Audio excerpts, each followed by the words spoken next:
ശ്രീ പ്രേംകുമാർ, ഈ സീരിയലുകാരൊക്കെ ഒരുപാട് സഹകരിച്ചു.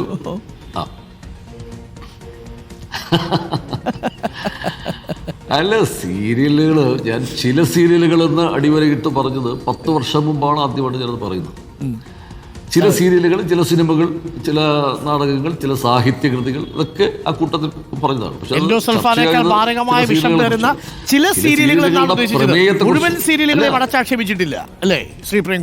അല്ല, അത് സീരിയലുകളിൽ ഇപ്പോൾ ഏതെങ്കിലും ഒരു അഭിനേതാവിൻ്റെ അഭിനയം മോശമാണെന്നോ സംവിധാനം മോശമാണെന്നോ അതിൻ്റെ വേറെ നിർമ്മാണം അതിനെക്കുറിച്ചൊന്നുമല്ല എൻ്റെ പരാതി. പ്രമേയം, കണ്ടന്റ്, അതിനകത്ത് ചില മാറ്റങ്ങൾ ഉണ്ടാവണം എന്നുള്ളതാണ്. ഈ പ്രേംകുമാറിനെ അലോസരപ്പെടുത്തിയ കണ്ടന്റ് എന്തായിരിക്കും? നമ്മളൊക്കെ പല കണ്ടന്റുകളും പറയുന്നുണ്ട്. നമ്മളൊക്കെ ഇങ്ങനെ പറയാറുണ്ട്, ഈ സീരിയലൊക്കെ കാണുന്ന സമയം കൊണ്ട് വാർത്ത കണ്ടാലോ എന്നിപ്പോൾ പറയാൻ പറ്റാത്ത അവസ്ഥയായി. കാര്യം വാർത്തയിൽ വരുന്നത് മുഴുവൻ ഇപ്പോൾ കൊലപാതകങ്ങളും ഈ പറയുന്ന സംഭവങ്ങളും ഒക്കെ ആയി തീരുന്നു. പക്ഷെ അതിനേക്കാൾ വിഷമായിട്ടാണ് ചില സീരിയലുകളുടെ കണ്ടന്റ് കൊടുക്കുന്നത്. അല്ല, മലയാള സിനിമ 60കളിലോ 70കളിലോ ഒക്കെ ഉപേക്ഷിച്ച ചില പ്രമേയങ്ങൾ, പ്രത്യേകിച്ച് ഈ അമ്മായിയമ്മ മരുമകൾ പോലും. ഇപ്പോൾ പലപ്പോഴും എൻ്റെ ചില സൈക്കോളജിസ്റ്റുകൾ എന്നോട് പറഞ്ഞ കാര്യമുണ്ട്. ചില മക്കളൊക്കെ അമ്മമാരെ കൗൺസിലിംഗിൽ കൊണ്ടുവരിക. എന്താ കാര്യം? ഈ സീരിയലുകൾ നിരന്തരം കണ്ട് വീട്ടിലേക്ക് കടന്നു വരുന്ന പുതിയ പെൺകുട്ടികൾ, മരുമക്കളൊക്കെ ശത്രുപക്ഷത്തവർ കാണുക. അതുപോലെ തിരിച്ച് മരുമക്കള്, ഈ അമ്മായിമ്മമാർ തങ്ങളുടെ ശത്രുക്കളാണ്. അതൊരു പൊതുബോധം പോലും അങ്ങനെ സൃഷ്ടിക്കപ്പെട്ടിരിക്കുന്നു എന്നുള്ളത് നമ്മൾ പറയുന്നത്. ഇത് ഞാൻ പറയുന്ന അഭിപ്രായമല്ല, മനഃശാസ്ത്ര വിദഗ്ധന്മാർ പറയുന്നത്. കാര്യം ഇത്തരം നിരന്തരമായ ഒരു ശീലത്തിൽ ഇത് ആയി പോവുകയാണ്. അപ്പം അത് അപകടകരമായ ഒരു അവസ്ഥയാണ്. സാമൂഹ്യ അവസ്ഥയെക്കുറിച്ചാണ് ഞാൻ പറയുന്നത്. പിന്നെ ഇത് കണ്ടു വളരുന്ന കുഞ്ഞുങ്ങളെക്കുറിച്ചുള്ള ഒരു ആശങ്കയാണ് ഞാൻ പറഞ്ഞത്. ഒന്ന്, കാര്യം നിരന്തരം ഇത്തരം ജീവിത ചിത്രീകരണങ്ങളെന്ന് അവകാശപ്പെടുന്ന ഇത്തരം കാഴ്ചകളുടെ ശീലത്തിൽ വളരുന്ന കുഞ്ഞുങ്ങൾ അവർ നിരന്തരം ഇത് കാണുകയാണ്. ഒരുപക്ഷെ ഇതിൻ്റെ മുമ്പിലിരുന്ന് കണ്ടില്ലെങ്കിൽ പോലും ആ വീടിനകത്ത് ഏതെങ്കിലും ഒരു പരിസരത്തിൽ അവർ ഓടിക്കളിക്കുന്നുണ്ടാവും. ഇതൊരു റേഡിയേഷൻ പോലെ ഇതിനകത്ത് വരുന്ന സംഭാഷണങ്ങളൊക്കെ അവരുടെ ഉള്ളിലേക്ക് ഇത് പതിഞ്ഞ് കാലം കഴിയുന്തോറും ഇതാണ് ജീവിതം, ഇങ്ങനെയാണ് ജീവിതം, ഇതാണ് ശരി, ബന്ധങ്ങളെന്നൊക്കെ പറഞ്ഞ് ഇതാണ്. അതിനെക്കുറിച്ചൊക്കെയുള്ളൊരു നിർവചനം, ജീവിതത്തെക്കുറിച്ചുള്ള കാഴ്ചപ്പാട്, ജീവിതത്തോടുള്ളൊരു സമീപനമൊക്കെ ഈ കാഴ്ചകളുടെ ശീലത്തിൽ അവർ പോലും അറിയാതെ അവർ രൂപപ്പെടുക. അപ്പം ഇതൊക്കെ ഭാവിയിൽ അങ്ങനെയുള്ള ഒരു തലമുറയെക്കുറിച്ചുള്ള ആശങ്ക കൂടി എനിക്കുണ്ട്. അതുകൂടിയാണ് ഞാൻ പങ്കുവച്ചത്. അല്ല, ഇത് ഈ സീരിയൽ മേഖല, ഞാൻ അവിടെ നിന്ന് വന്ന ആളല്ലേ, ഇതിനെ മോശമാക്കാനല്ല. അവിടെ ഒരു ഗുണപരമായ മാറ്റം ഉണ്ടാകണം. അതിനിവരെല്ലാവരും കൂടി ഇരുന്നൊരു ചർച്ചയ്ക്കൊക്കെ തയ്യാറാകണം. കണ്ടന്റ്, പ്രമേയം, അതിൽ തന്നെയാണ് എൻ്റെ വിയോജിപ്പ്. ഈ പണ്ട് കാലത്ത് വൈകുന്നേരങ്ങളിലൊക്കെ മനുഷ്യർ ഒരുമിച്ച് കൂടിയിരുന്ന് വർത്തമാനം പറയുകയും ഹിന്ദു വീടുകളിൽ നാമം ജപിക്കുകയും മറ്റു പള്ളികളിലേക്ക് ആണെങ്കിൽ കുരിശു വരച്ച് പ്രാർത്ഥിക്കുകയൊക്കെ ചെയ്തിരുന്ന സമയത്താണ് അവളുടെ ജീവിതത്തെ നശിപ്പിക്കാൻ വേണ്ടി ഞാൻ എന്തും ചെയ്യും എന്ന് നായകനും ഈ അമ്മായിയമ്മയും പിന്നെ ഒരു അപ്പൂപ്പനും ഒക്കെ കൂടി ഇരുന്ന് ആലോചിക്കുകയും കൊച്ചുമക്കൾ ഇത് കേട്ടോണ്ടിരിക്കുകയൊക്കെ ചെയ്യുന്നത്. പെട്ടെന്ന് ഞെട്ടിപ്പോവും അല്ലേ? ചില ഡയലോഗുകളൊക്കെ കേട്ടാൽ ഇതൊക്കെ വീട്ടിൽ നിന്ന് വരുന്ന ഡയലോഗാണെന്ന് നമ്മൾ പേടിച്ചു പോകും. നമുക്കത് മറ്റൊരു അവസരത്തിൽ ഇന്ന് ചർച്ച ചെയ്യും. ഇപ്പൊ നമ്മളെ ഫെസ്റ്റിവലിന്റെ ഒരു മൂടി നിൽക്കുകയാണ്. അപ്പൊ ഏതായാലും അതിന്റെ പ്രമേയങ്ങൾ മാറണം എന്നുള്ളതാണ് താങ്കളുടെ ആവശ്യം. അത് പുതിയ തലമുറയെ വഴിതെറ്റിക്കാൻ മാറുക തന്നെ വേണം. അതിൽ ഉറച്ചു നിൽക്കുന്നു. അല്ല, അത് സമൂഹത്തിന് മുഴുവൻ ഇപ്പം നമ്മളൊരു അഭിപ്രായം പറഞ്ഞപ്പോൾ അത് സമൂഹത്തിൽ നിന്ന് തന്നെ വലിയ സ്വീകാര്യതയാണ് ആ അഭിപ്രായത്തിന് കിട്ടിയത്.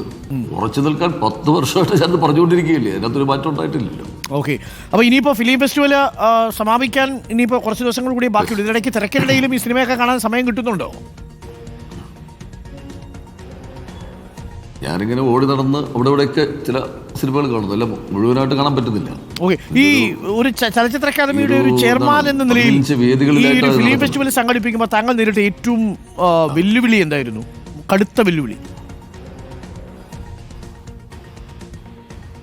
അല്ല, ഇതിനകത്ത് ഒരു ചലച്ചിത്ര മേളയെ സംബന്ധിച്ചിടത്തോളം അവിടെ ഏറ്റവും പ്രധാനം നമ്മൾ പ്രദർശിപ്പിക്കുന്ന സിനിമകളാണ്. ആ സിനിമകളുടെ മികവ് തന്നെയാണ് ഏറ്റവും പ്രധാനം.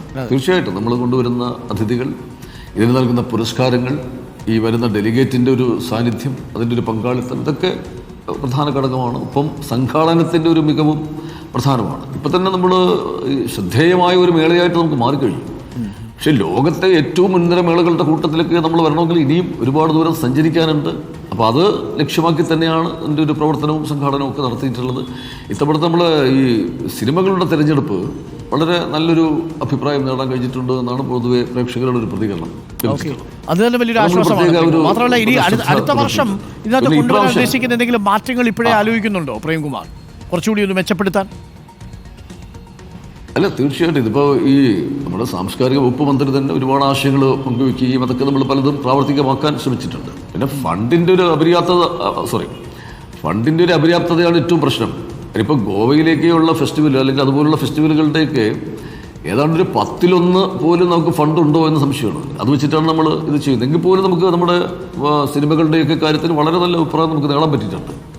അപ്പോൾ നമ്മൾ ഈ പരിമിതികൾക്കുള്ളിൽ നിന്നുകൊണ്ട് ഇത് നടത്തുകയാണ്. അതിൻ്റെ ഒരു ബുദ്ധിമുട്ടുണ്ട് തീർച്ചയായിട്ടും. അത് തന്നെയാണ് ഒരു പ്രതിസന്ധി.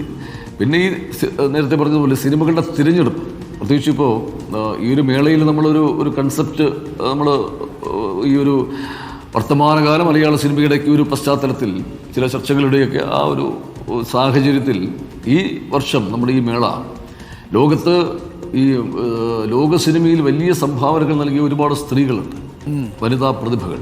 അവരുടെ സംഭാവനകൾ നമ്മൾ അടയാളപ്പെടുത്തുകയും അവരെ ആദരിക്കുകയും അംഗീകരിക്കുകയും അവരോടൊരു ഐക്യദാർഢ്യം പ്രകടിപ്പിക്കുകയും ചെയ്യുന്ന ഒന്നായിട്ട് കൂടി മേള മാറണം എന്നൊരു കൺസെപ്റ്റിൽ നമ്മളിപ്പോൾ ലൈഫ് ടൈം അച്ചീവ്മെൻറ്റ് പുരസ്കാരം, നമ്മളിപ്പോൾ മേളയിലെ ഏറ്റവും പ്രധാനപ്പെട്ട പുരസ്കാരമാണ് അത്.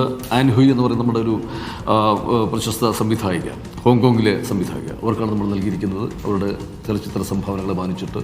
പ്രധാനപ്പെട്ട മറ്റൊരു പുരസ്കാരമാണ് ഈ സ്പിരിറ്റ് ഓഫ് സിനിമ എന്ന് പറയുന്ന പുരസ്കാരം. അത് സിനിമയെ ഒരു സാമൂഹ്യ പരിവർത്തന ഉപാധിയായിട്ടൊക്കെ മാറ്റുകയും അതൊരു സമരായുധം പോലെയൊക്കെ ഉപയോഗിക്കുക, അങ്ങനെയുള്ള ഫിലിം മേക്കേഴ്സിന് കൊടുക്കുന്ന ഒരു പുരസ്കാരമാണ്. അതിപ്പോൾ നമ്മൾ കാൻ ഫെസ്റ്റിവലിലടക്കം നിരവധി പുരസ്കാരങ്ങൾ നേടിയ പായൽ കപാടിയൊക്കെയാണ് നമ്മളത് ഈ വർഷം നൽകിയത്.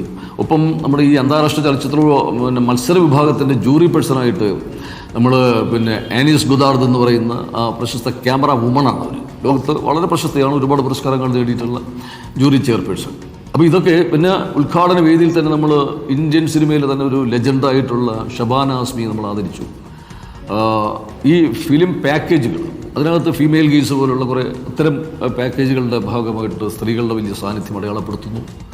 ഈ മേളയിൽ ഉടനീളം ഇത് പുരുഷ പ്രാധാന്യം കുറച്ചുകൊണ്ടല്ല, സ്ത്രീകൾക്ക് അവരുടെ ഒരു അർഹിക്കുന്ന ആ ആദരവ് നൽകിക്കൊണ്ടാണ് നമ്മൾ ഈ മേള പ്ലാൻ ചെയ്തിട്ടുള്ളത്.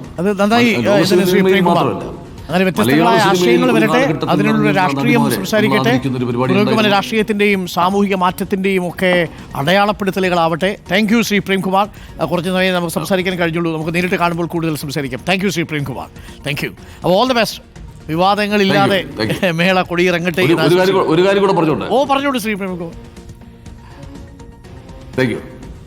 അല്ല, എൻ്റെ മകള് 10ാം ക്ലാസ്സിൽ പഠിക്കുന്ന മോള് താങ്കളുടെ ഭയങ്കര ആരാധിക. അവൾ പ്രത്യേക അന്വേഷണം പറയാൻ പറഞ്ഞു. പറയാതെ പോയാൽ എന്നെ എന്താ മോളുടെ പേര്? ഒരു പ്രകടനം താങ്കൾ മാത്രമല്ല, നമ്മളെ സുജ, മോളുടെ പേര് ജമൈമ. പൊന്നു വിളിക്കും. സ്മൃതി ബർത്തിക്കാട്, നമ്മളെ സുജയ പാർവതി ഒക്കെ ഉള്ള ഫേവറേറ്റ്സ് ആണ്. Thank you. അപ്പോൾ പൊന്നൂനെ ഞങ്ങളുടെ അന്വേഷണം കൂടി അറിയിച്ചുകൊള്ളുക. പൊന്നൂനെ സിനിമ കാണിക്കാറായിട്ടില്ലെന്ന് തോന്നുന്നു അല്ലേ? 18 വയസ്സ് കഴിയണം ഫിലിം ഫെസ്റ്റിവലിൽ സിനിമ കാണിക്കാൻ അങ്ങോട്ട് കൊണ്ടുപോകണമെങ്കിൽ. അല്ല, ഫെസ്റ്റിവലിൽ പറ്റൂല, സിനിമയെല്ലാം കാണും. Okay, thank you Shri Premkumar.